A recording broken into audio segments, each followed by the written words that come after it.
Two pregnant women vanishing from the same city on the same day. I mean, just imagine the odds. Right. It's a chilling statistic and the starting point for today's deep dive. Yeah. We're going to unravel the mystery of Marlon Okia Lopez's disappearance. A young mother, just 19 years old. She seemingly vanished into thin air. Yes, and what makes Marlon's story even more haunting is that she wasn't just expecting. Right. She was already a devoted mother to a 3-year-old son named Joshua. Right. She was so dedicated to her family. Active in her church, excited about the new baby. Everything seemed normal. Yeah. And then April 23rd, 2019 arrives, and Marlon sends her husband Giovanni a text about feeling contractions. You could almost picture the scene. A normal day. Maybe the baby's coming a little early. But then the communication stops. No word from the hospital, no messages. Yeah. It's the silence, that unexpected break in routine that starts to raise those red flags. Then the alarm bells really start clanging when Marlon doesn't show up to pick up little Joshua from daycare. Right. Can you imagine the panic her family must have felt? Oh, absolutely. I mean, this was so unlike her to just disappear, especially when she was supposed to be in labor. It speaks to how deeply ingrained our routines are, how much we rely on those everyday patterns. When they're disrupted, especially in such a dramatic way, it's a powerful signal that something's wrong. Absolutely. Yeah. And tragically, the police initially told the family to wait 24 hours before filing a missing person report. I know. Those crucial early hours wasted because of bureaucracy. It's a frustrating reality in many missing person cases. Those first few hours are so critical for gathering information, for following up on leads. In a case like Marlon's, where time was of the essence, that delay could have been devastating. The family, desperate for answers, launched their own search, calling hospitals, retracing Marlon's steps, but every lead turned into a dead end. And as if this wasn't agonizing enough, another pregnant woman, Kiara Coles, vanished that same day. Oh, wow. Suddenly, Marlon's case takes on a whole new dimension of fear. Yeah, the thought that someone might be targeting expecting mothers is terrifying. It introduces a level of uncertainty and danger that's hard to grasp. Exactly. And to make matters worse, the family was bombarded with cruel prank calls. People claiming Marlon had been kidnapped by a cartel. Wow. Imagine being in their shoes, clinging to every shred of hope, only to have it ripped away. It's a stark reminder of how vulnerable people can be in these situations, how easily fear and desperation can be exploited. Weeks later, there's a glimmer of hope, although a heartbreaking one. A newborn baby is found abandoned in a dumpster. The timing aligns with Marlon's due date. Could this be her son somehow surviving against all odds? It's a natural line of thinking, given the circumstances. But DNA testing revealed a harsh truth. The baby wasn't Marlon's. It was just another tragic story unfolding in parallel, deepening the sense of despair. It's a cruel twist of fate, but this is where the investigation takes an unexpected turn, and Marlon's friends decide to take matters into their own hands. They hack into her Facebook account, and that's when the real story begins to unravel. It's fascinating how, in a world increasingly driven by technology, even our digital footprints can hold the keys to solving mysteries. Yeah. So Marlon's friends uncovered a digital trail leading to several Facebook groups for expecting mothers, Right. which is a perfectly normal activity, especially for someone looking for affordable baby items. For sure. And that's where she crossed paths with Clarissa Figueroa. Right. Clarissa was offering free baby clothes, and their online conversations led to 2 face-to-face meetings. The second meeting, chillingly, was scheduled for April 23rd, the day Marlon vanished. And that same day, Clarissa arrived at the hospital, Oh, wow. claiming she had given birth at home. Okay. But hospital staff quickly noticed something was off. Clarissa was covered in blood, but only on her upper body. Oh, wow. There were no signs of the physical exertion and pain you'd expect after labor. It's almost as if she was playing a part, trying to create this image of a new mother. But the doctors examining her closely found no evidence of a recent birth. The pieces simply weren't adding up. And as the medical staff delved deeper, they uncovered a shocking truth.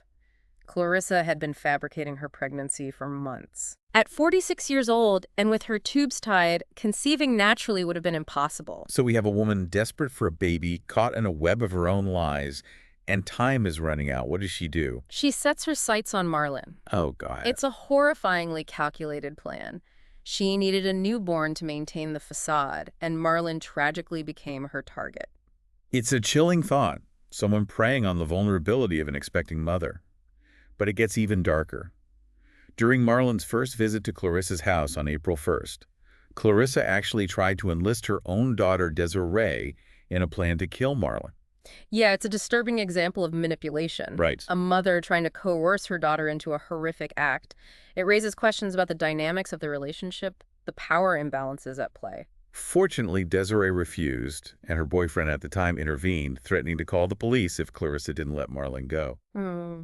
Marlon escaped unharmed and incredibly trushed it off as an April Fool's joke. It's a classic tactic of manipulators, using humor or misdirection to deflect from their true intentions, to minimize their actions.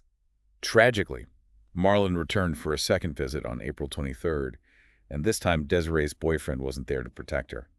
Clarissa, with Desiree's help, strangled Marlon to death. The details are gruesome. Clarissa cranked up the music to mask any sounds, then looped a cable around Marlon's neck while she was distracted looking at photos. It's unimaginable, the level of premeditation, Right. the cold-heartedness of it all, and the fact that Desiree, after initially refusing, participated in the murder. It's hard to fathom what would drive someone to that point. The brutality didn't end there. After strangling Marlon, Clarissa used a butcher knife to cut the baby from her womb. It was a horrific act performed with no medical expertise, and the baby suffered severe brain damage as a result. It's sickening.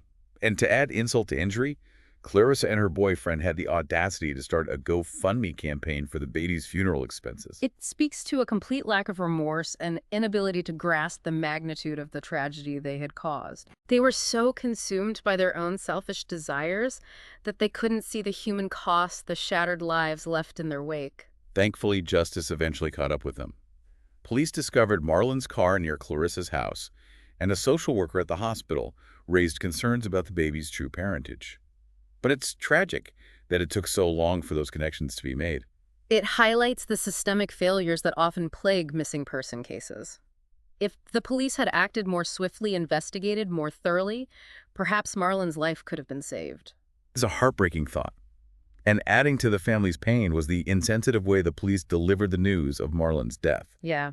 They arrived at their door without a Spanish-speaking officer, leaving the family in agonizing limbo, unable to understand what was happening. It underscores the need for cultural sensitivity within law enforcement. The lack of a Spanish-speaking officer added another layer of trauma to an already devastated family, highlighting a larger issue of communication barriers and a lack of understanding. Amidst all this tragedy, there is a small glimmer of light. Baby Giovanni, named after his father, was reunited with his family before tragically passing away in his father's arms.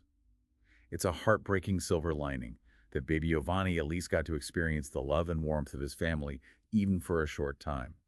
And it fuels the family's determination to fight for change, to hold those accountable who failed Marlon. Yeah, they've channeled their grief into action, demanding accountability from both the police and the hospital. There were missed opportunities, crucial signs that were overlooked, and the family is determined to ensure this doesn't happen to anyone else. They're not just seeking justice for Marlon, they're pushing for systemic change. They've organized charity drives to provide baby supplies to families in need, ensuring other mothers have access to resources that Marlon may not have had. It's a testament to their resilience, their ability to transform such a profound loss into a force for good. They're honoring Marlon's memory by making a tangible difference in their community. So let's talk about the legal ramifications of this case. Clarissa was initially charged with Marlon's murder and aggravated battery of a child. But after baby Giovanni's death, those charges were upgraded to homicide. Right. She initially pleaded not guilty by reason of insanity. It's a common defense strategy in cases like this, but the evidence against Clarissa was overwhelming. Her own daughter, Desiree, agreed to testify against her in exchange for a reduced sentence. Imagine the weight of that decision to testify against your own mother, to reveal the truth about such a horrific crime. Desiree's testimony detailing how she helped her mother strangle Marlon was a pivotal moment in the case. It's a reminder that even in the darkest of situations, the truth has a way of emerging. And it speaks to the complex dynamics of family relationships, how loyalty and manipulation can be intertwined. Faced with Desiree's testimony and mounting evidence, Clarissa eventually changed her plea to guilty. And in April 2024, she was sentenced to 50 years in prison. Given her age, it was essentially a life sentence. Her boyfriend, Peter, received a 4-year sentence for concealing evidence, but was released soon after due to time served. Desiree was sentenced to 30 years for her role in the murder. Justice was served, but it's a hollow victory. Nothing can bring back Marlon and baby Giovanni. Their absence leaves a void that can never be filled. What's crucial now is to learn from this tragedy. Marlon's story exposes the vulnerabilities that expecting mothers can face and the lengths some individuals will go to exploit those vulnerabilities. It's a stark reminder that we need to do more to protect and support expecting mothers. It's a call to action for all of us. How can we as a society create a safety net for expecting mothers, ensuring they have access to resources to safe spaces? How do we recognize the signs of manipulation and intervene before it's too late? These are questions we all need to grapple with. Marlon's legacy should be one of increased awareness, compassion, and action. We need to work together to build a world where expecting mothers are safe, supported, and empowered. Well said. And if Marlon's story has resonated with you, there are ways to get involved. Consider supporting organizations that assist mothers in need, volunteer at local shelters, or simply raise awareness about the challenges they face. Even small acts of kindness can make a difference. Let's honor Marlon's memory by creating a ripple effect of positive change in our communities. Beautifully put. And that concludes our deep dive into the tragic case of Marlon Okia Lopez. It's a story that will stay with me, and I hope it encourages you to think about ways you can contribute to a safer and more supportive world for mothers. Until next time, stay curious, stay informed, and stay compassionate.